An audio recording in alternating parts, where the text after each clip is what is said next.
जय जगन्नाथ। आशा करुँची भलରେ ସବୁ ଥିବେ। ଆଜି ଆପଣଙ୍କୁ କିଛି ନୂଆ କିଛି ବାର୍ତ୍ତା ଦେବା ପାଇଁ ଚାହୁଁଛି।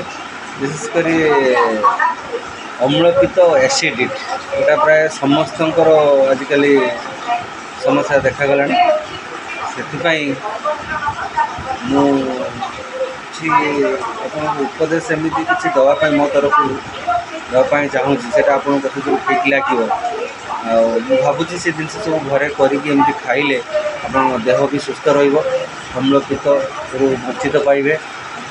ଏଗୁଡ଼ାର ହେବାର ମାନେ ହେଉଛି ଆମେ ମାନେ ତେଲ ମସଲା ଅଧିକା ଖାଇବା, ସଠିକ୍ ଟାଇମ୍ରେ ପାଣି ନ ପିଇବା, ଆଉ ସେ ସାର ବିଷୟ ଏମିତି ଫାଷ୍ଟଫୁଡ୍ ଖାଇବା ଭିତରେ ଏସବୁ ଜିନିଷ ସମସ୍ୟା ଦେଖାଦିଏ। ତା ପାଇଁ ଖଇହେକ୍ଟି କରିବା, ପେଟ ଫୁଲେଇବା, ତା ପାଇଁ ମୁଣ୍ଡ ବିନ୍ଧା କରେଇବା, ଏସବୁ ଜିନିଷର ଅମ୍ଳପିତ ପାଇଁ ଅସୁବିଧାର ସବୁ ସମ୍ମୁଖୀନ ଦେଖାଯାଇଥାଏ। ଆରୁ କେମିତି ଆପଣ ସେ ରୋଗକୁ ଦୂରେଇ ପାଇବେ, କେମିତି ଦୂର କରିପାରିବେ, କିଛିଟା ଆପଣଙ୍କୁ ଘରୋଇ ଉପଚାର ଆପଣଙ୍କୁ କହିବି। ଆପଣ ସେଟା କରିକି ଖାଇଲେ ଆପଣଙ୍କ ନିଶ୍ଚିତ ଅମ୍ଳପିତ ଏସିଡ଼ିଟିଟା ଭଲ ହେବ।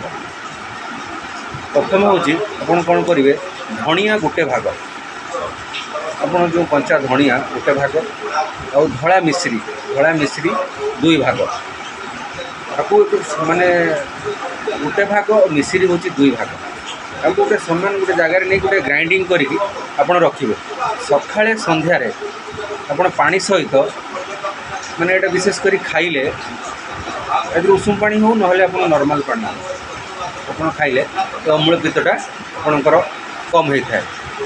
ଆଉ ବିଶେଷ କରି ଖିସମିସ୍ ନହେଲେ ହରିଡ଼ା ଗୁଣ୍ଡ ଏସବୁ ଗୁଣ୍ଡ କରିକି ଖାଇଲେ, ଆପଣ ସକାଳେ ଖାଇଲେ, ସନ୍ଧ୍ୟାରେ ଖାଇଲେ, ଏଗୁଡ଼ା ସବୁ ବି ଆପଣଙ୍କର ଅମ୍ଳପିତ ଯେଗୁଡ଼ା ଜିନିଷ ସବୁ କମ୍ ହୋଇଥାଏ।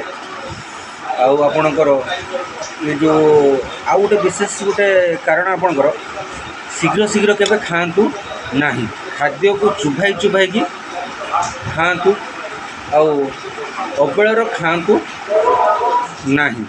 ଖାଇବା ସମୟରେ କଥାବାର୍ତ୍ତା କରନ୍ତୁ ନାହିଁ ଓ ଖାଦ୍ୟ ଚୁଭେଇ ଖାଆନ୍ତୁ।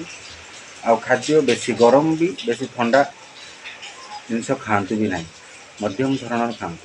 ପ୍ରାୟ ଖାଇବା ଘଣ୍ଟାଏ ଭିତରେ ଆପଣ ହିସାବରେ ପାଣି ପିଅନ୍ତୁ। ଦେଖିବେ ଆପଣଙ୍କର ଅମ୍ଳପିତ ଏସିଡ଼ିଟି ଯେଉଁ ଆପଣଙ୍କର ସେ ଜିନିଷ ଗୁଡ଼ା ସବୁ ଆପଣଙ୍କ ଠାରୁ ଦୂରେଇ ଯିବ।